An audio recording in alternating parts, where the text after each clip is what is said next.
Hello, everybody, and welcome back to the Her Story TV and the Her Story podcast.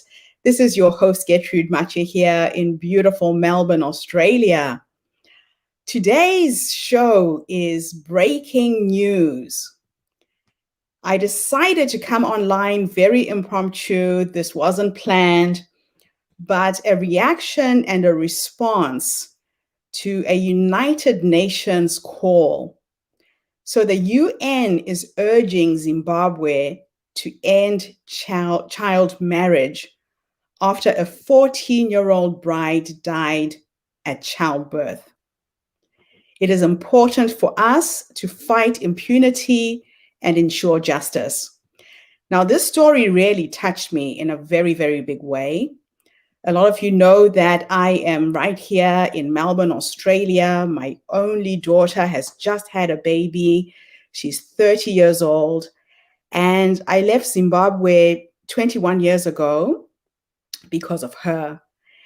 My wish, my drive was that my little girl would be brought up in an environment where she could grow up to be a woman.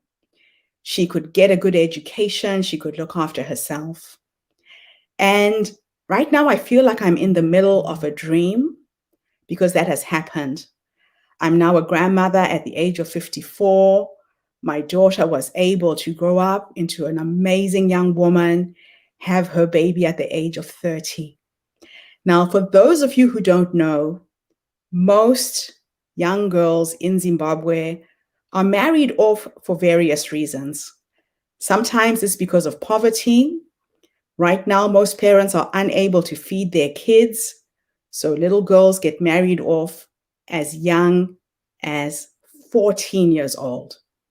Now, this is child abuse, this is rape, and I am appealing to all of you, all of my sisters across the globe, to come on board to help us get this passed in Zimbabwe.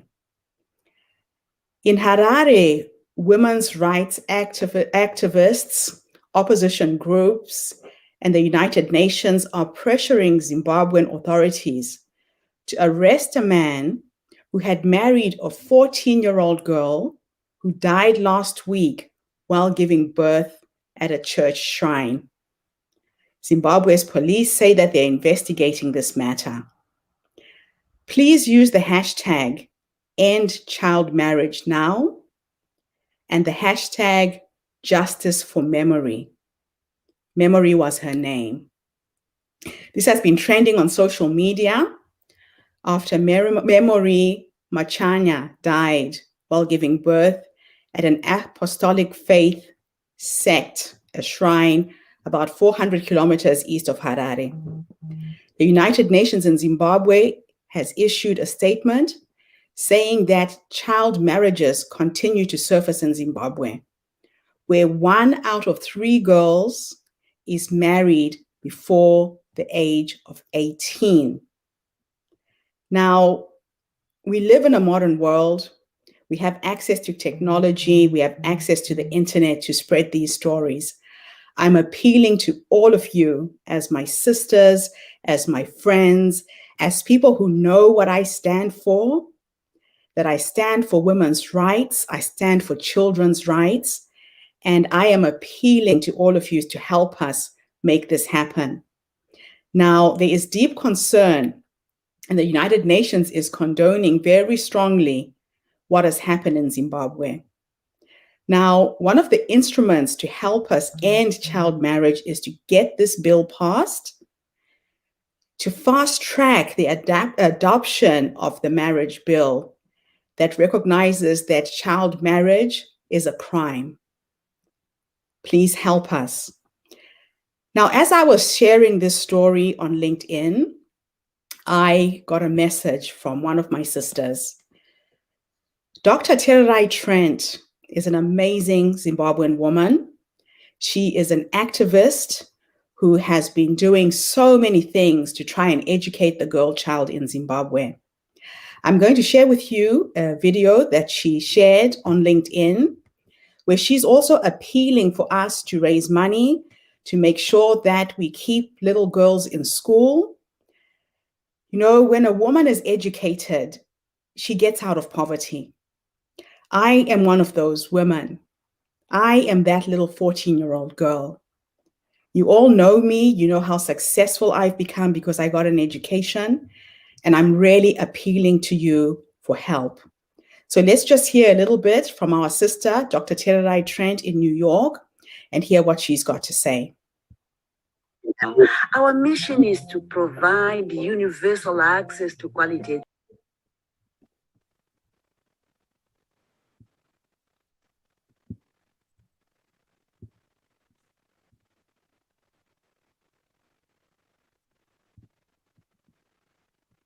My name is HARARE Trent, and I am the founder of Tinogona Foundation, also known as HARARE Trent International. Our mission is to provide universal access to quality education to rural children in Zimbabwe. Our high school results just came out, and 11 of the students now qualify to attend a 3-year university program of their choice in Zimbabwe. And 60% of those students are girls. More power to you girls. You make us proud. This is our third cohort that will be attending university. May you please join our campaign and be part of the baton bearers, raising 100,000 tuition fees for our third cohort students. As a baton bearer, we ask you to make a one-time donation of $100 towards their tuition, and 1,000 of you, my friends, will help us reach our goal. Of course, we can accomplish this goal more quickly with 100 friends donating $1,000 or 10 friends donating $10,000. You are not limited to $100. Please choose any amount.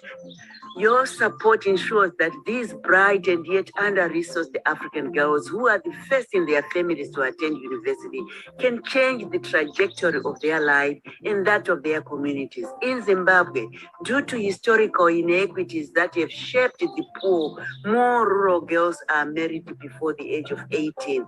Will you join our campaign? Tinogona, it is achievable. Thank you. So that is our sister, Dr. HARARE Trent. So that was our sister, Dr. HARARE Trent in New York, appealing to as many people as possible to support the initiative to give girls an education.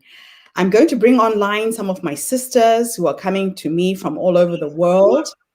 Ruth, thank you for coming online and joining me on this important call.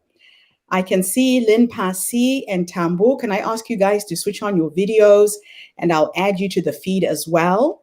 And let's just have a conversation around what is going on in Zimbabwe. How can we bring about change? Now, I know this was all very last minute. I reached out to as many of you as possible. I can see another friend here in Australia. Pat, thank you for tuning in. Lynn, I can see you there. If you want to come on video so everybody can see you as well. Tambu, I'm not sure if you can come on video, but if you girls can turn on your videos, let's just have a conversation around what is going on in Zimbabwe. And Ruth, we'll start with you because I know you are on the ground. You are watching and experiencing this every single day. Thank you for coming, Ruth. Thank you, Gertrude. It's been, the past 2 weeks have been heartbreaking as we've read about memory and the way it has happened. So this apostolic sect in Zimbabwe believes in child marriages. They believe in giving young girls to older men and forcing them into a marriage.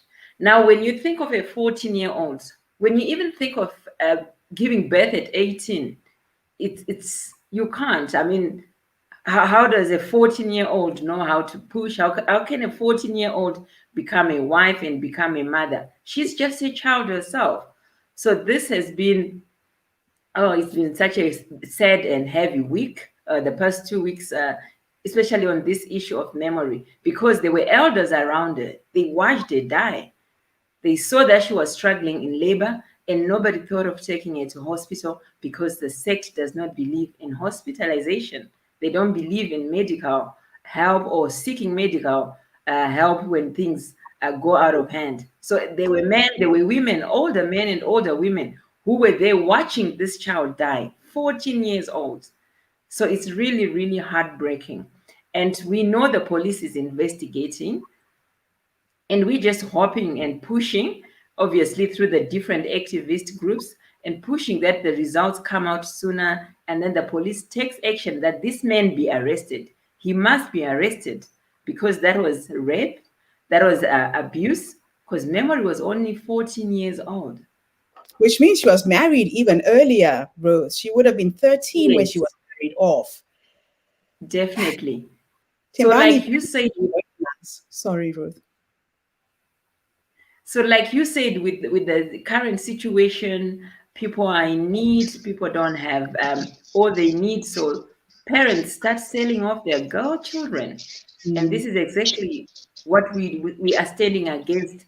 So, we are so excited that at least influencers like Terry Wright Trent, like Gertrude Mache, yourself, are now speaking out and just putting pressure on the authorities as well. Wow, Ruth, we have our work cut out for us. Timbani, thank you for joining us. And Lynn, thank you for joining us as well. Timbani, again, you are on the ground. You are witnessing this. Please just share your thoughts and shine a light on how you are feeling as a woman and as a Zimbabwean woman. I've got a 15-year-old daughter. I've got a 12-year-old daughter. That could well have been any one of my kids being forced to go through marriage and to bear children.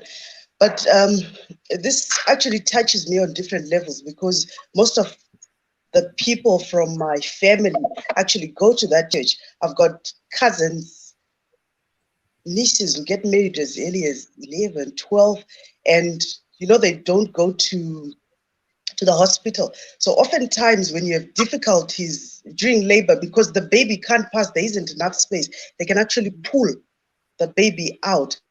I've lost lots and lots of nieces. Most of my family members from my dad's side, that is actually are members of that church. It's a whole cult for me because it's not normal that you can let an old man or whatever person take advantage of a minor in the name of religion. It's wrong. It's very wrong. And the fact that this man is still allowed to move like that after all that has happened. But again, it's an issue of the economy because you have parents selling their kids for flour, 2 kgs of flour, for soap, for cooking oil, for rice, for sugar. Especially the mothers, they are desperate for food, but they'll sell.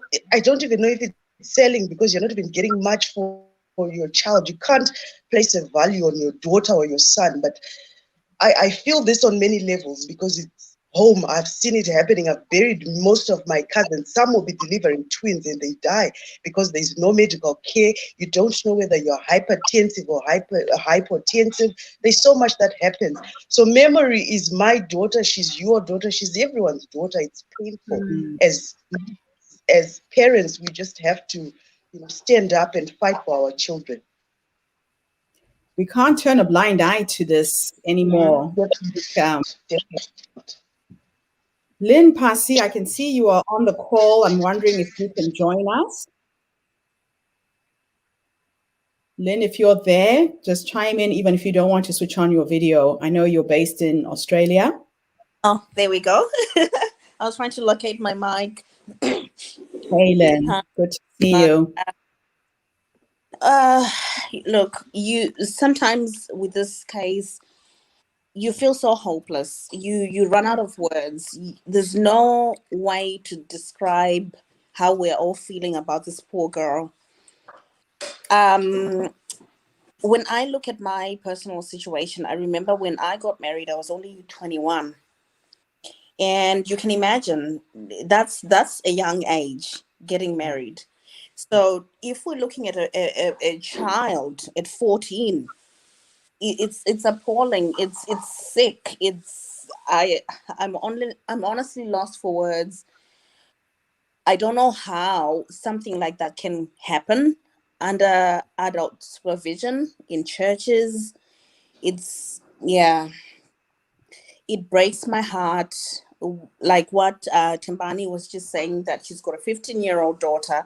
When you look at your own children, I've got a 14-year-old son here. Just imagining him, that if it was a girl being forced into a situation like that, what kind of animal does that? How can you lay and lay down in bed with a child?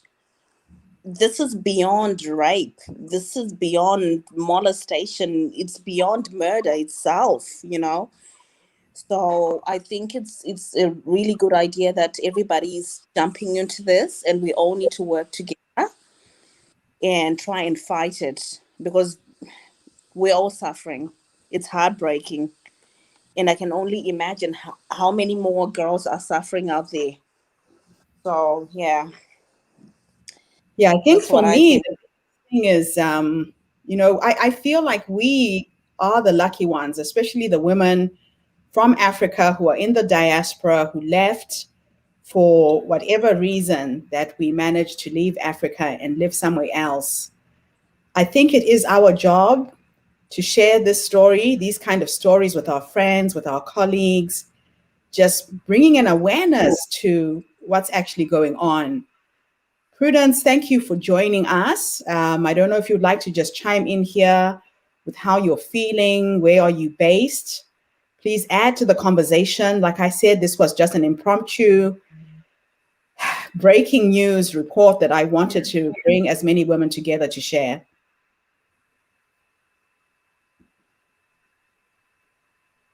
Hello, Gertrude. Hi, Hello, Prudence. everyone. Thank you very much for having me. I just joined. I don't know what you guys had already spoken about. I'm in Zimbabwe, in Chitungwiza. I'm an educator. I'm the chairperson for computer engineering department at UZ. So I'm very much interested in this talk. I'm one person who really advocates for women taking leading roles, women in STEM, women, just doing whatever it is they can and achieve their dreams. So I'm really very much worried about this issue of child marriages, because to me these girls are actually deprived of a chance to get an education. I'm somebody who really believes in education. I'm somebody who has come from a very disadvantaged background, and because of education I've been able to really rise up to a level that I never thought I would. And I've also been very privileged to also travel because of education. So to me, it's really about these women being deprived of quite a lot, because when they are educated, they are able to make decisions for themselves. They are able to make choices and achieve what every other woman deserves to achieve. I think for now, this is my contribution to the talk. Thank you very much, Gertrude.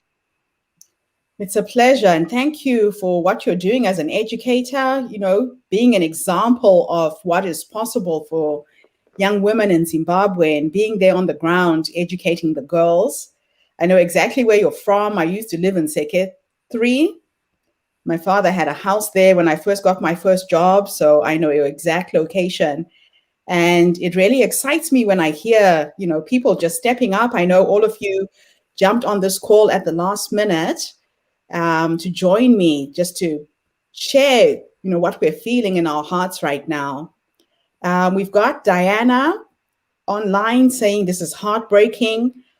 Forced marriage happens to too many countries. Bless you all for the work you're doing to change this in Zimbabwe. Thank you, Diane. We also have Mijan. Mijan is from South Africa, another dear friend of mine living in Brisbane, I think. She says that this is shocking. Pat is from New Zealand, living also in Australia. She said, you have my support. So girls, what can we do? Let's just have a little brainstorm here. What are the solutions to this problem? Start with you, Ruth, and we'll go around the room. When I look at it, Gertrude, being in this patriotic society that is Zimbabwe, that is Africa generally, I think the first thing that we need to do, amongst many others, is to empower the mothers. Because if a mother is empowered, then she can stand up to the patriarchal father. She can say, no, my child will not get married. But most of times, because the mother or the wife is not empowered, our voices are suppressed. They don't allow us to speak. They don't allow us to be part of the decision making for our children, for our own children. Men will come together. The elders in that church came together. The male elders in that church came together and made the decision for this child. The mothers are not consulted because they are not important according to this sex. So I think if a woman is empowered, if the mother was empowered, if she was economically empowered and educated, she would have stood up and moved out of that sect or moved out of that marriage and said, my child shall not be taken into this abusive setup because it's abuse. And I am thinking that not only the men who married her should be arrested, even the elders in the church, everyone who was there, everyone who was part of that decision-making circle should be arrested because they made a decision that cost this child's life. And they're still going to be making more decisions. So even if the husband is arrested, what about the rest of the leadership that still believe in this barbaric act? They will still be there. They will still be making more decisions. We need to empower the women. We need to empower the mothers. Thank you, Ruth. Lynn, what's your take? What is the solution to this? I totally agree with what Prudence and Ruth are saying. It's really about educating the women and also making sure that they equipped and they're given enough information to know that they do have rights, the same rights that we are enjoying now that we're abroad. Those same rights, I think our women out there in whether it's in Africa or any countries that do experience this child marriage, it's important for them to be to be informed that they can they have a voice. They have a voice. There are women rights. There are human rights. And I think just having that lack of education and lack of knowledge, like we always say, knowledge is power. If you don't know what you don't know anything at all. You can't help yourself. You can't help the next person. So I think the education is really the key. And when I'm talking about education, I'm not talking about making sure that they know the, mathematics and science. It's just a matter of, even coming up with little organizations back home that go from villages to villages, just sitting down with women and talking to them, empowering them and telling them that, look, you have a safe haven. This is where you can go. This is the channel. These are the people that you can talk to if you feel unsafe, if you feel you're being forced into something that you're not comfortable with. I think if we start from there, we might be able to save a few girls. So yeah, that's what I think. Yeah, I think you're right. It's also a matter of knowing what your rights are as a woman in a society. I think that's one of the biggest issues in Africa, in that our mothers, our aunts, our grandmothers don't actually know their rights, don't actually know that they can stand up and say, no, this is my daughter. I do not want this to happen to her. And just taking and having the courage to take that stance. Prudence and then Tembani, solutions. What are the solutions to this problem?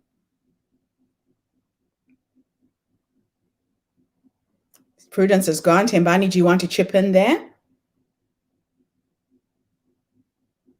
You're muted. Okay. Right. I would say policy and implementation are two very different things, especially in Africa. We have documentation that shows that we have rights, and abiding by them or implementing them, that's something totally different altogether. So there's always a sort of disjoint between policy and implementation. There is law, but enforcement is another thing. I would also like to say that it's not easy to shift mindsets. So bearing that in mind, um, we have a lot of NGOs, we have a lot of people who care about others, about each other. But it's also, like Ruth said, it's a patriarchal society, mostly in Africa. So changing mindsets is not very easy. What matters also is getting to meet and know these leaders, what they believe in, what makes them think this is the right way. Marrying off young children, lack of access to health care, or maybe they think there are other alternatives. Because they also have schools. There's a very big school that they have there. But now, not knowing why the girls do not finish school, is there an enforcement within the team? So it's also about meeting them and getting to know them. Because you find if it's cultish or if it's a cult, there's a need to understand what makes people subscribe to that. It's sad for the women because we're talking about going to tell her rights. She got married at 11, 12, 13. She doesn't know about rights because she did what was expected of her. So for you to now just go and say, you do have rights, it's going to be hard. So I think we also need, more than anything, the assistance of the government in enforcing the laws, in making sure that everybody abides by them, because the government should first act. We also get to meet these people, understand what makes them subscribe to that. And then only then can we really do anything meaningful. Because if we go and we put the women aside and say, you do have rights, you should do this, if you don't feel safe, you can come here. We need to also have those places or those structures in place, the havens, and they should be sustainable. We can't just say we'll keep you for a month and then we have nowhere to take them. Some of these girls, when they are widowed, they go to the next available men or readily available men to look after them, no matter that he doesn't know you, what is his status in terms of HIV or AIDS.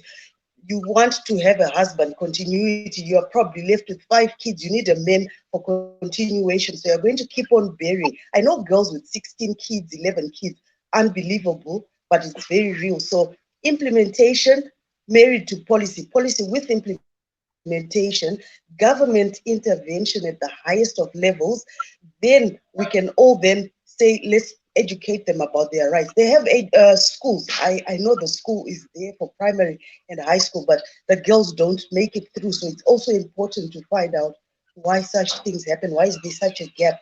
How can we help and really help so that people then choose, do I want to be part of this, or I would rather just go out into the world and try to forge life for myself. Thanks, Tembani. Thank you so much for that. Sorry, Gertrude.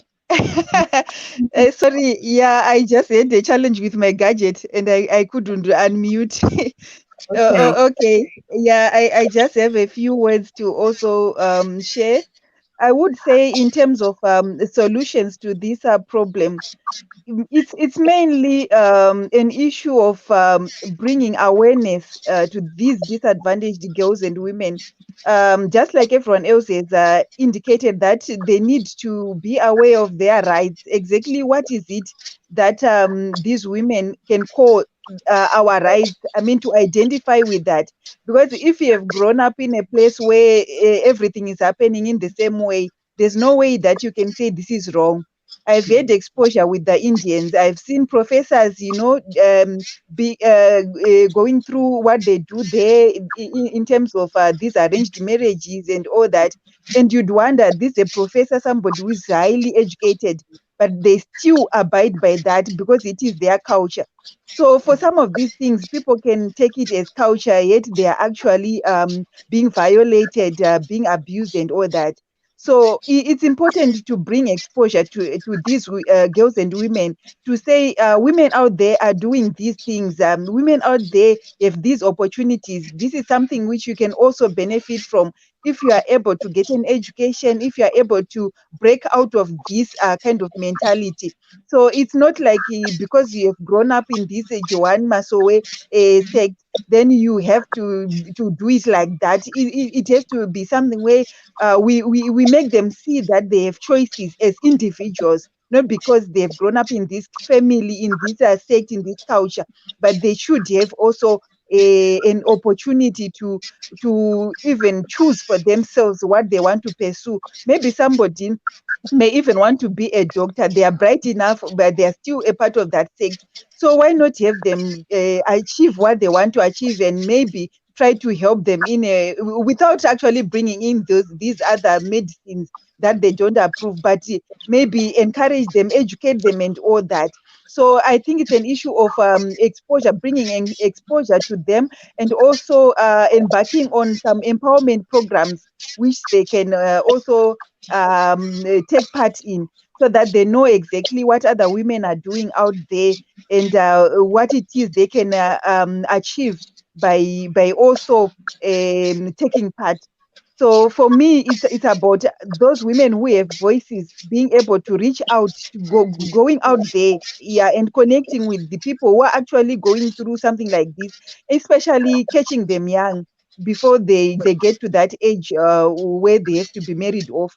Maybe we start with the grade ones, ECGs, educating them if there's that chance. Usually, if you get to a community and you are able to talk to the people in that community, even if those other religious people or sects may not really allow their youngsters to join you, but where there's a way of just going around. So once you reach that part of that community, I'm sure the word would also reach the other disadvantaged girls. I think that is my contribution for now. Thank you. One of the words that Tembani brought up was the word sustainability. Whatever interventions that have to be put in place, they have to be sustainable. There's no point in telling a woman to leave the situation she's in when there's nowhere to go. It sounds very easy when you are in a privileged position or situation like we are, but when you have no options and you have no choice, you have no money, I think that economic disempowerment is one of the biggest things that keeps women in bondage.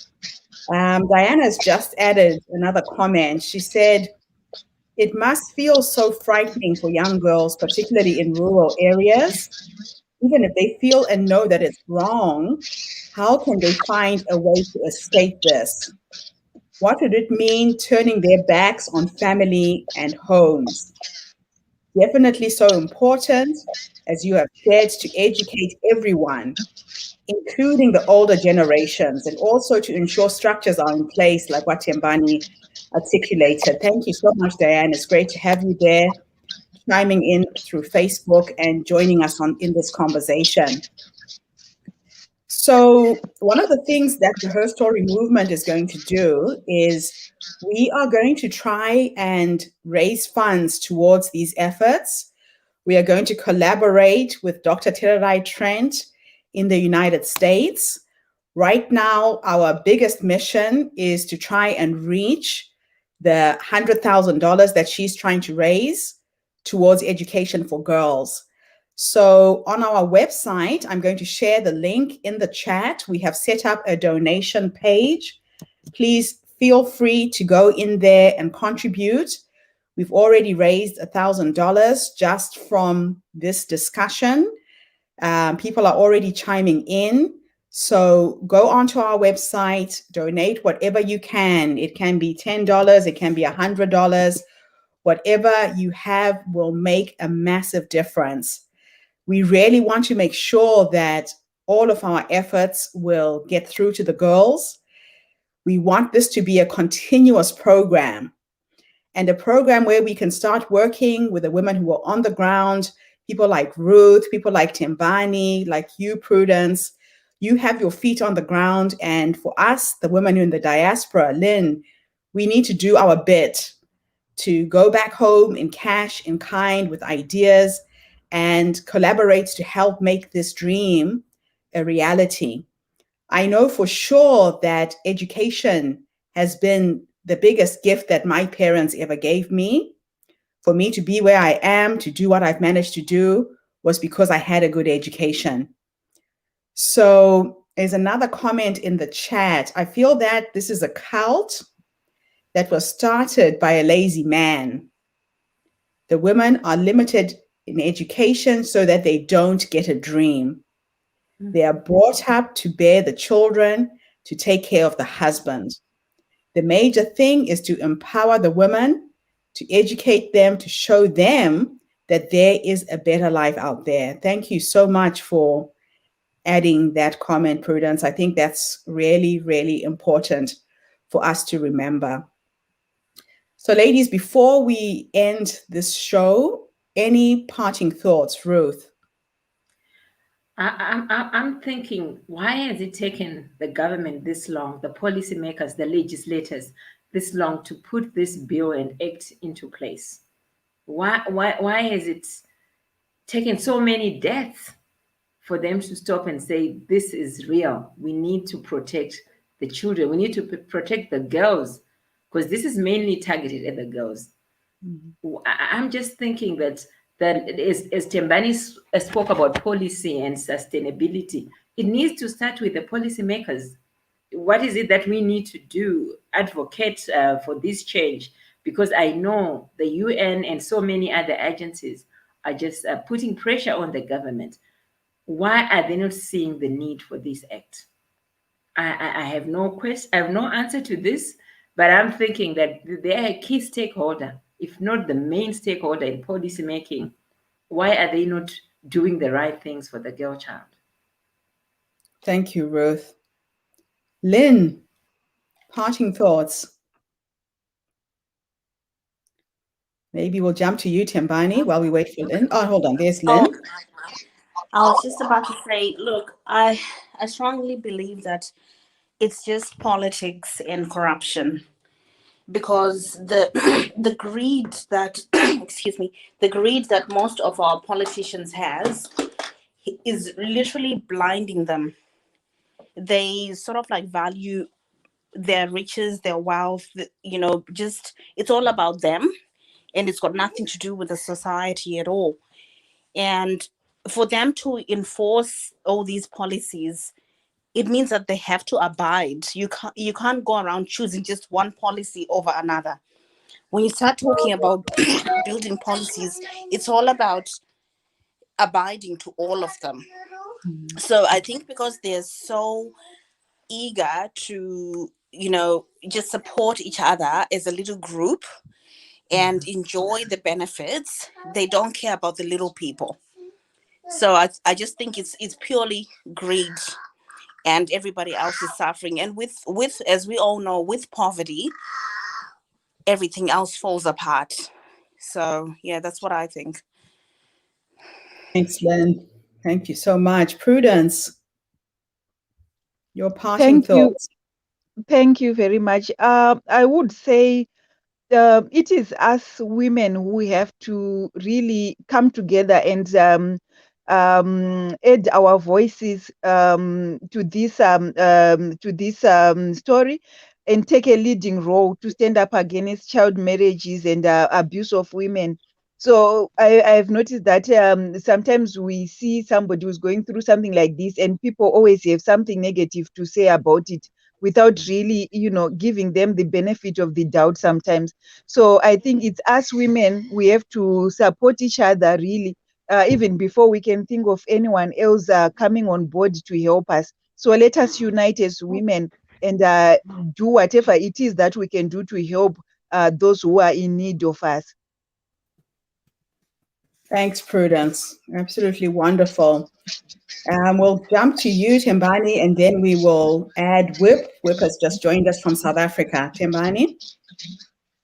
Well, I would just say I am Memory. That Memory is everyone's daughter. She's everyone's child. We really need to work together. And like Ruth said, why is it taking so long for anyone to notice? It's not something that just happened overnight. It's been going on forever. How many things are we not talking about? Are we not told about that are happening? So yes, prayers that the powers that be, intervene as they rightfully should. The girl child needs that protection. It also begins with us as women to feel for each other and to help each other. It's not about who's better than the other. We pull each other up that way. I think that's why you're there inviting us on this call, asking for suggestions and contributions. You have to feel for the next person, for the next woman, before you can say, let's do something. So thank you for interventions like this. They will also encourage us to rope in as many men and women as possible. Thank you so much, Timbani. Whip, I know you've just jumped on the call. I don't know if you can come on video. Would love to hear your contribution. I'm not sure if you managed to listen to the beginning of this this show. You're talking about child marriage in Zimbabwe. So please chime in. Yeah, thank you very much, Sisketi. It is 8 in SA. I just woke up. I actually slept around 3 a.m. yesterday because I was catching up with my mom after such a long time. And as I was listening now, because I quickly had to just prepare myself, have my hair made up to say, let me join the ladies. And I know for some of you overseas, it's already way into the day. Thank you so much for the invite. As I listened to the last two speakers, I was reminded, and this is one thing that you've always taught us, Sisketi, to reach out and touch deep into our stories and relate with the next woman.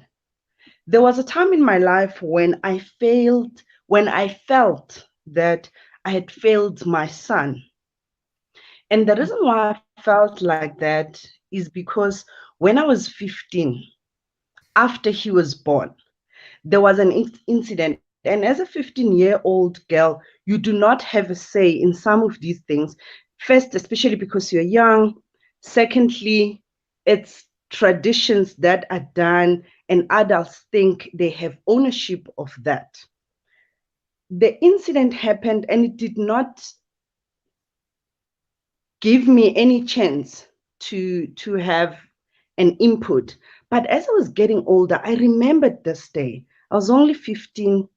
We were in the kitchen preparing tea for the visitors that had just came. And those were my son's father's side of the family who had come. And the word by then was to come and pay damage.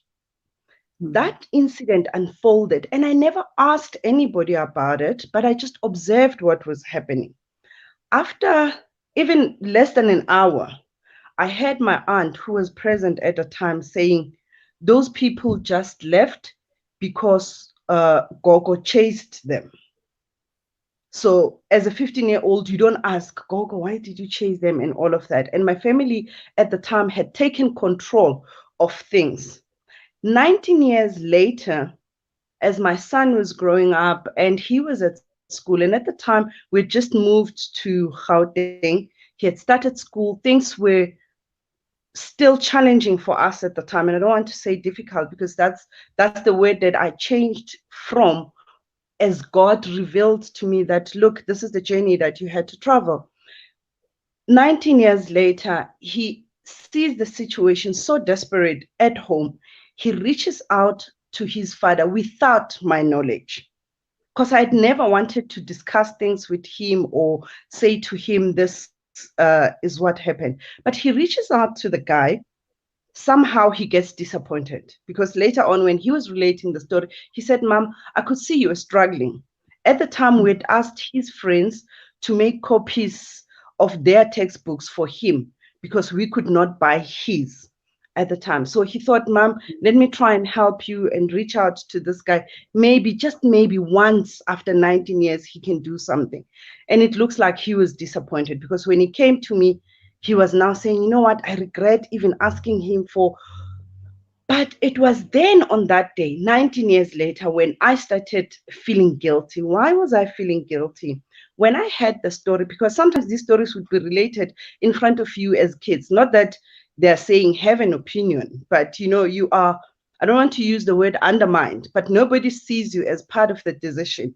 And I had my aunt and my grandma discussing that those people had said he was the first son of their son, and he had to carry the surname of the family. And for that reason, as a petty culture, they do not pay damages, they pay lobola.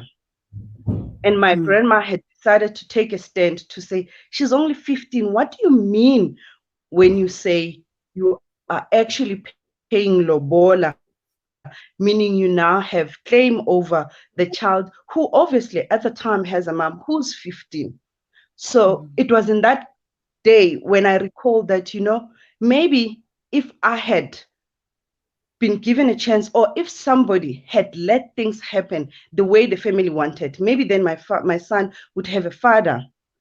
But God revealed to me that it wasn't supposed to be like that. You were not supposed to be sold off to marriage at the age of 15 just because you had a child.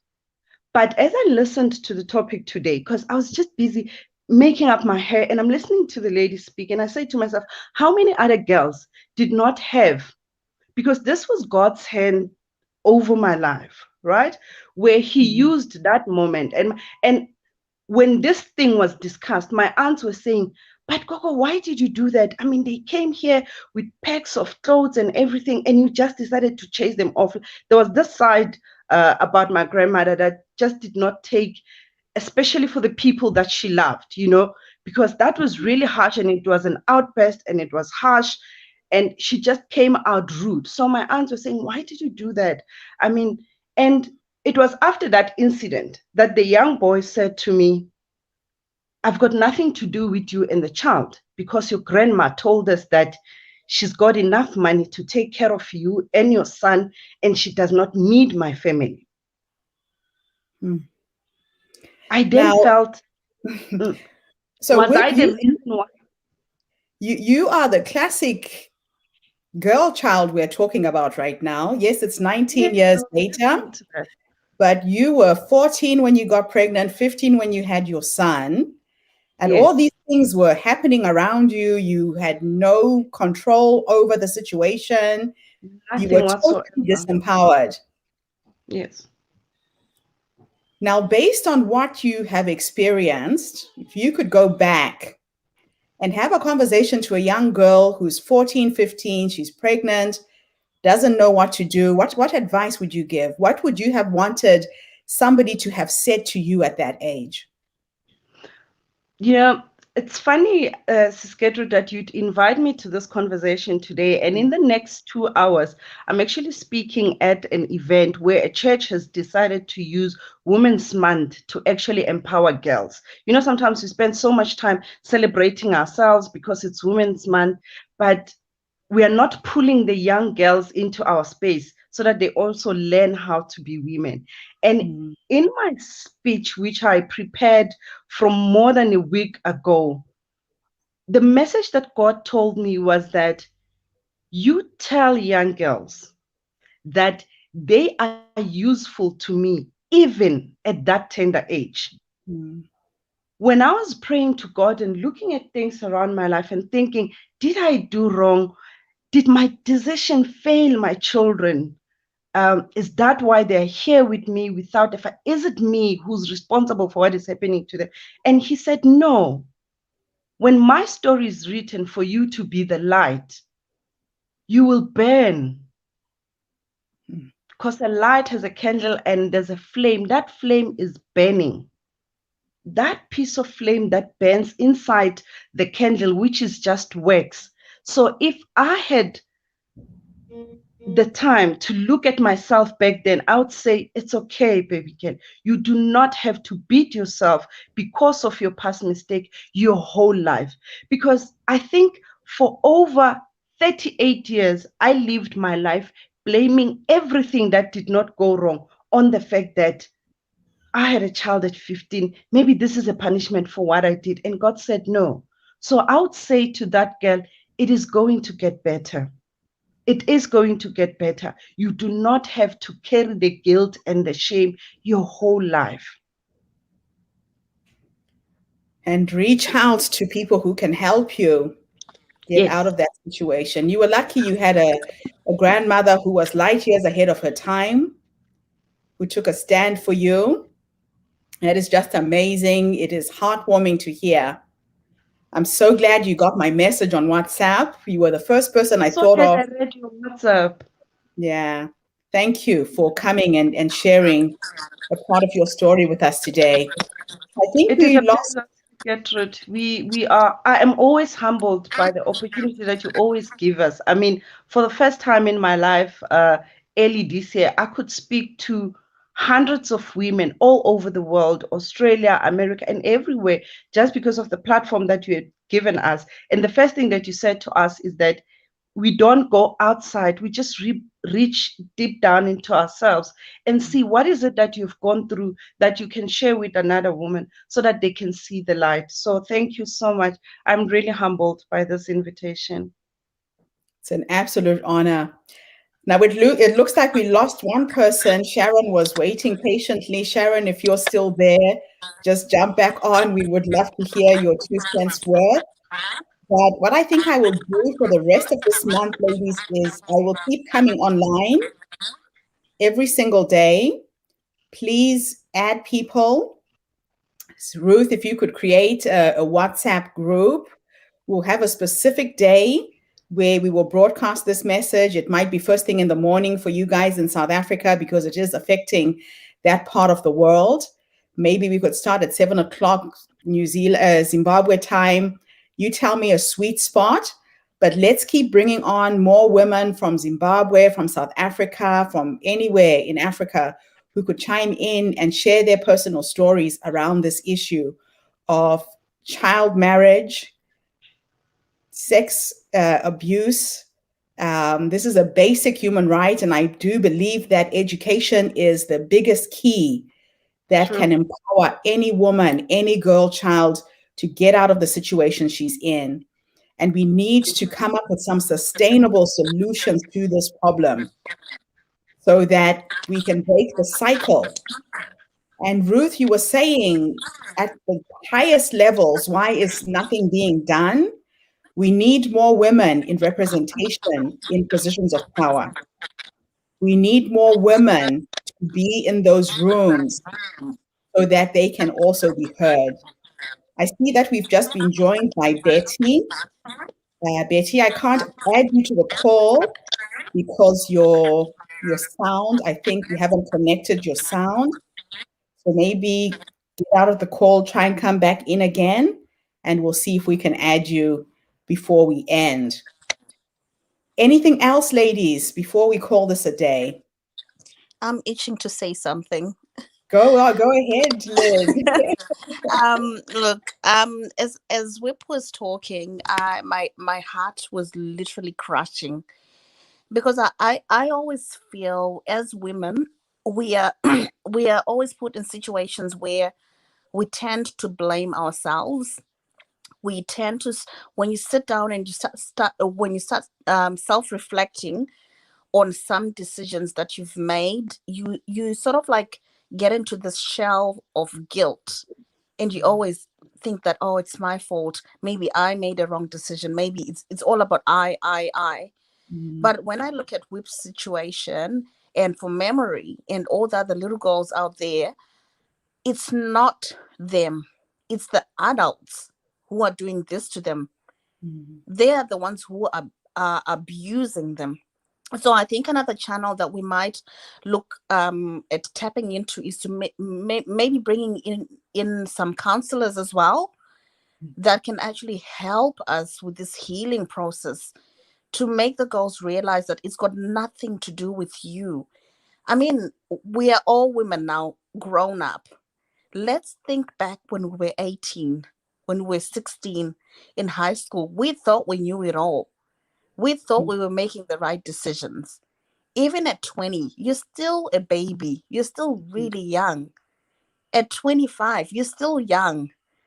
You know, you need that guidance. You need that reassurance from adults around you that, yes, things can happen, but it doesn't necessarily mean that it's your fault. It's not about you. It can be about people who are around you, who are adults, who are making decisions for you, and you don't even realize it. So I think it's very important for that message to be, to be communicated out there, because little girls won't. I think that's why, another reason why a lot of girls don't report when they get abused. I'm one person who's been in that situation before, because you blame yourself. You think, oh, if I tell auntie such and such. I've been in a situation where I was told that it's because you're a slut, that's why.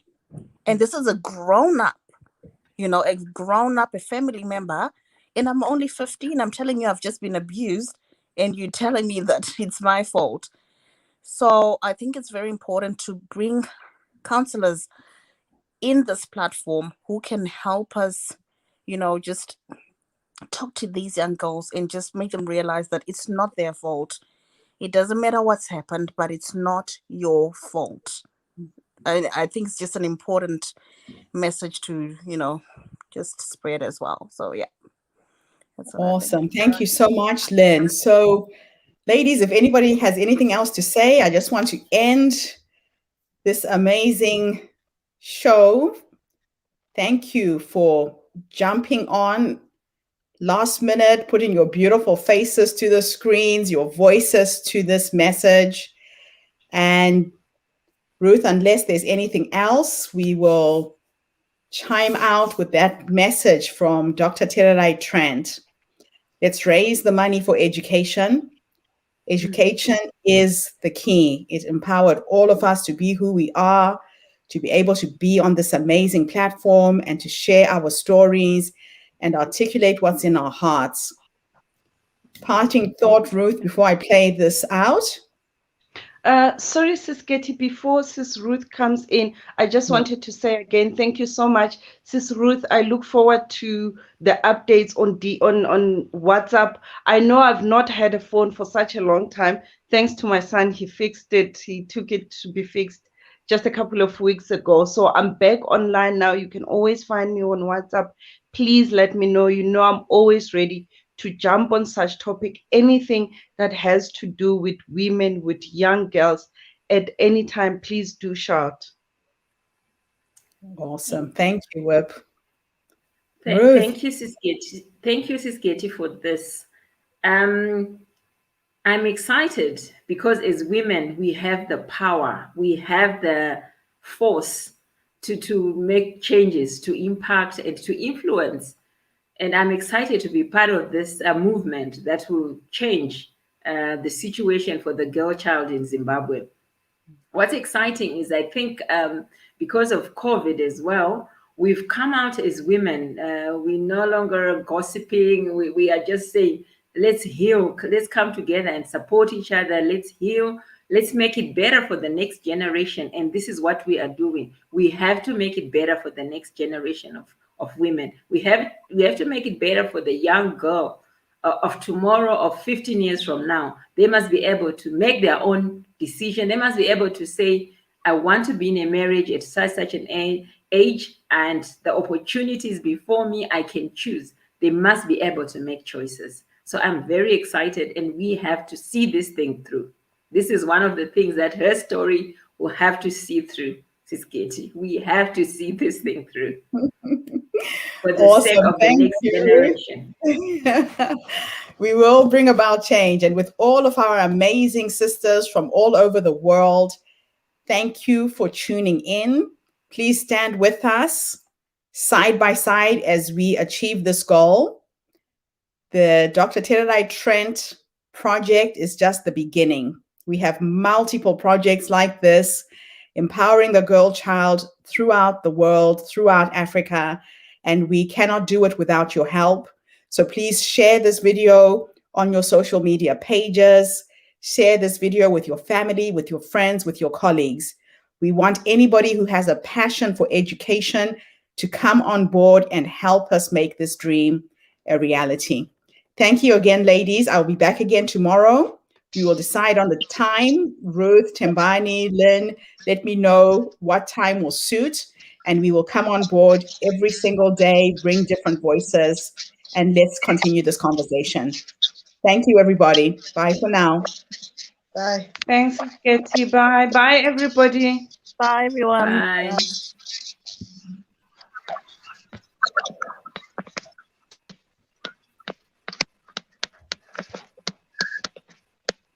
My name is Tererai Trent, and I am the founder of Tinogona Foundation, also known as Tererai Trent International. Our mission is to provide universal access to quality education to rural children in Zimbabwe. Our high school results just came out, and 11 of the students now qualify to attend a 3-year university program of their choice in Zimbabwe. And 60% of those students are girls. More power to you girls. You make us proud. This is our third cohort that will be attending university. May you please join our campaign and be part of the baton bearers, raising 100,000 tuition fees for our third cohort students. As a baton bearer, we ask you to make a one-time donation of $100 towards their tuition, and 1,000 of you, my friends, will help us reach our goal. Of course, we can accomplish this goal more quickly with 100 friends donating $1,000 or 10 friends donating $10,000. You are not limited to $100. Please choose any amount.